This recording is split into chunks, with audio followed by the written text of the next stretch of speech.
Hello everyone, how are you doing today? So today we're going to be talking about Canadian physiotherapy exams, okay? If you're an internationally trained physiotherapist planning to work in Canada, you must know what these exams really involve and how you can qualify for the exams, okay?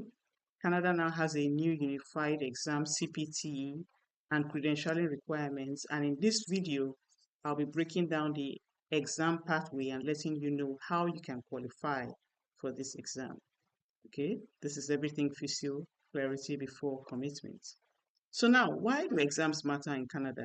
Okay, to practice as a physiotherapist in Canada, you must be licensed by a provincial regulator.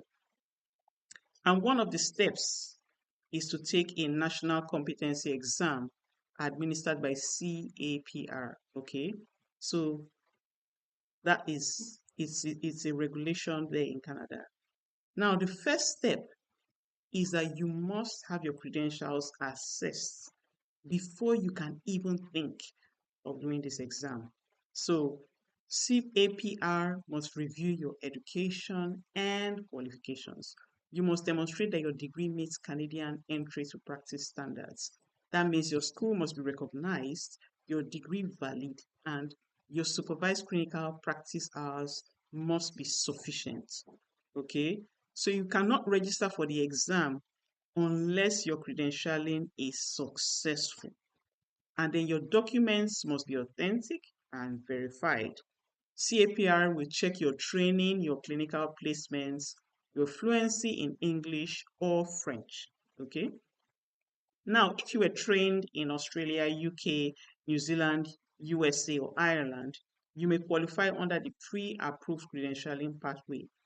Okay, and that can make your the process faster for you. So if your degree is considered Canadian equivalent, then this step will be faster for you. Now, after that, you now go on to exam eligibility, okay? Once your credentials are approved and CAPR has officially confirmed that you are eligible to attempt the CPTE, then you can go on. Now, once you have a successful credentialing, you must attempt this exam within the first 2 years, okay? You must attempt the exam within the first 2 years. And there are only 3 attempts. So you can only do this exam 3 times, not more than 3 times. This is huge, so you really have to be prepared. Now, let's go over the Canadian Physiotherapy exam again. Before, it used to be a separate clinical exam from written exam, but right now it is only one exam. So there are no more separate written and clinical components, okay? It's a single exam that tests your knowledge and practical competencies. And there are several dates that this exam is offered in 2026. You need to check their websites for the dates that suit you. The fee for this exam is 2,500 Canadian dollars. Not small money, so you really have to be prepared. Okay? So remember, it is a combination of written and scenario-based components. So you have to make sure that you are ready for that exam. So what must you do to be ready for this exam? We said you have to do your credentialing first. You have to test your language ability of English and French. You have to understand the Canadian practice context. This is very important because it will help you understand what to expect in your exams. Then your documents need to be verified. Common misconceptions are that you can just come and take the exam. No, you cannot just take the Canadian Physiotherapy exam without having your credentials assessed. Okay? You must also do your language test. Your documents must be translated if necessary and then verified. You do not have unlimited attempts. Remember, only 3 attempts. And once you pass your CPTE, you now have to apply to the province that you want to work with, where their regulator will now assess you. So every province has their own requirements. So some tips for success I'll give you are: number 1, start gathering your documents early. Very important, okay? Be organized. Your transcripts, your practicum records, verifications, gather your documents early.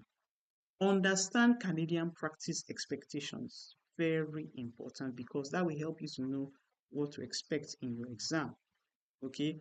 Plan for your costs. Credentialing costs money. The exam fees cost money. The language test costs money. So plan financially for that. And also plan emotionally too. In case you end up doing the exam more than once, you really have to be thick-skinned about that. So Canadian process is rigorous, but it's worth it at the end of the day. So when you talk about the physiotherapy exam, it's not just about content, it's about eligibility, it's about deadlines, it's about preparation. If you go in blind, you will waste your time and you will waste your money. And you also waste your emotions. You understand? But if you go in prepared, then you maximize your chances. This is why everything physio exists. We make sure that we help you see and clarify some issues so you can make informed decisions. Now, if this video was very helpful to you, remember to like it, share it, and also subscribe. And if you have any questions or you want us to talk about anything more, or you're interested in any particular country that we've never mentioned before, please drop your comments below.